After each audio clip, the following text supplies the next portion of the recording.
malo atu le ona sa le fo longa lo tātou te no e no tātou o bia mai le aso whareile le whai uon leiva iaso e le wha wa wina o telefon mai sa moa usi mai ei lau wha fonga.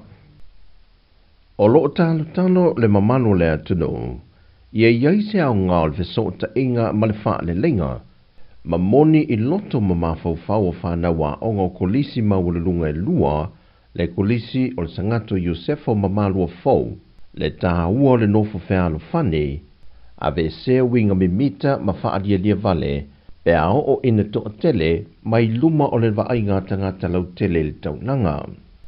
O le anganga le ma uputi mai na tu whaata si ai le ainga whaia o ngā kolisi e lua, a to ai ma whanawa o ngā umai whaatino le whaalelenga, e whaangata ma whaamutai, fe fuli tua inga ma vevesi, na tula I mai ini nai vai yaso umawai, ma le whaala milave na tula I mai le amatanga o le vai yaso nei. I saunoa ngā pulea o ngā o lau mua lua, na lato e whaamanato tuai I alo ma whanau se fe au tāua, o whanaua o ngā uma I le atunu, e le ese o sa moe tasi.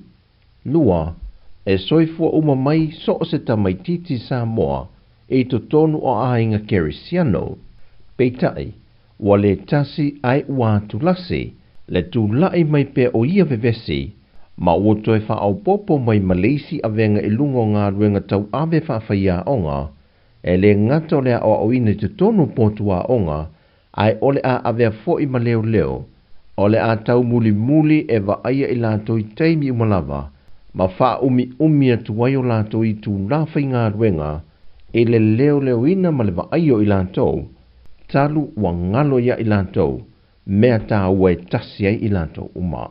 Ele I alo foi wha au punga malapta inga whala e au ale puleha onga mai le kolisi o malua fau, e na ua uiane lana saudoanga I le vahenga o le ainga whaia onga.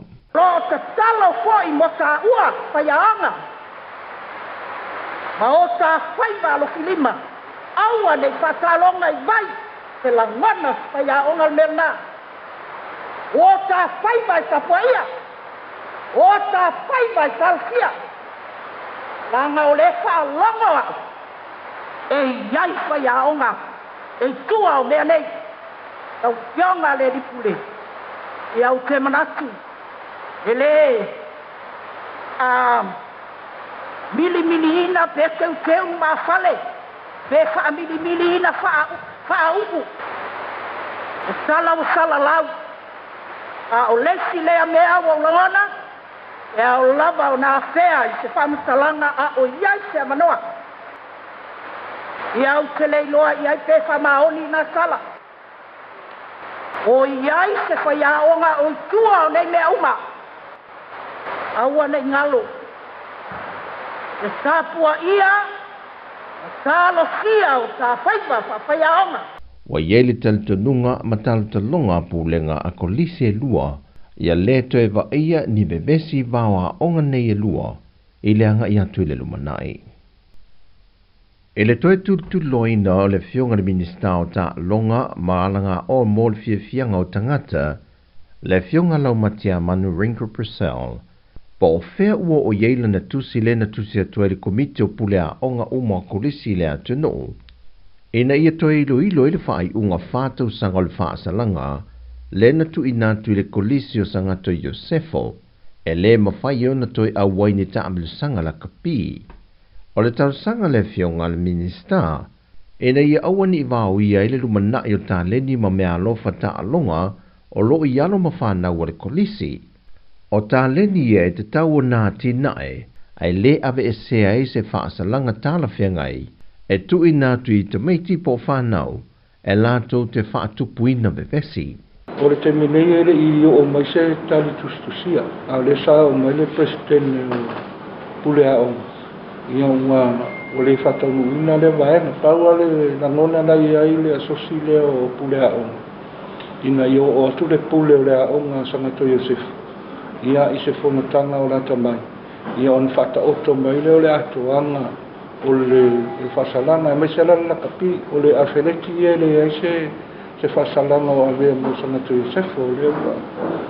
ta mai ele se fasalango ave ya sana se foi I afereti se vanga nana la kapi ai olo mana mia ele asosi leo pule au ia le fatasi atu o le pule au na sana te Yosef ia e fo iwa enga e te tau on tala no ina ma fai loa i le pule au na sana te Yosef ia le tūlanga le ia le laka ai mor kolisio sa fata ia o le alau a furi sa fata mai le lakapi ia e maiso afereti se vanga na ela sana tu se foi pula na tau na kapi ia o ta lia ele sosilo pule a onga ia fata se tu pule le a onga sana tu Yosef o le fai unga na fasala ile kolisio sangato Yosefo o le fai unga a se fono tanga a le asosia pule a onga kolisi le atunu e se tasi fo ove vesi na tula I mai ina ua mai a le taamilisanga o su e ngā siampine o le taamilisanga la kapi e kolisi e masani ai e le vā o le kolisio sangatu Yosefo ma le kolisio ha mo mai sala fai. Peitai o se fai unga e le italia ngofie taitai o le atunu. O le ripoti a le whaalapu putongo le soifua maloloina le laulangi le WHO i le silia i le 5 tangato le atunu o New Zealand wa afia le siama o le whaamai o le monkeypox ma ua te talo atu e nisi o whaalapu putonga o matanga luenga le malo Pata se me se tu alano mal te tai o le tua ngai. A ngai le vaenga le soi fua malolo I na malana pulenga. O lo ia I lantou le whaalango manga atoa. O le malu pui pui o lo tātua tunu e le ofi mai o le siama. Ona o le whainga tā leo le maua e atunu o le Pasifik o ne vaila au. E mawhai o na tane o tuai le fo I siama pepesi. Wa malili wai tangata o le laulangi mai isi atunu o lo malo siai.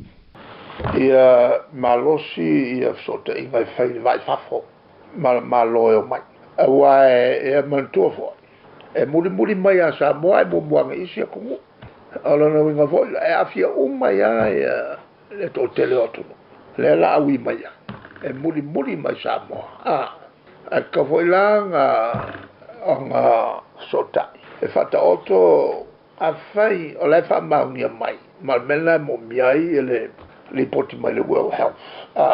O malupuipuia tato mai ai lato. A whaia lau malupuipuia. E kasi ale mea kako ke whalangolango ia. O le pulenga le whalma. Le fionga tu le epa lupe suli ai Dr. Sailele Maliele ngoi. I le whailua inga male autusi tala. O tala fawia, man wia langa ianto sa moa le whai unga le vayaso, whasoi fuia.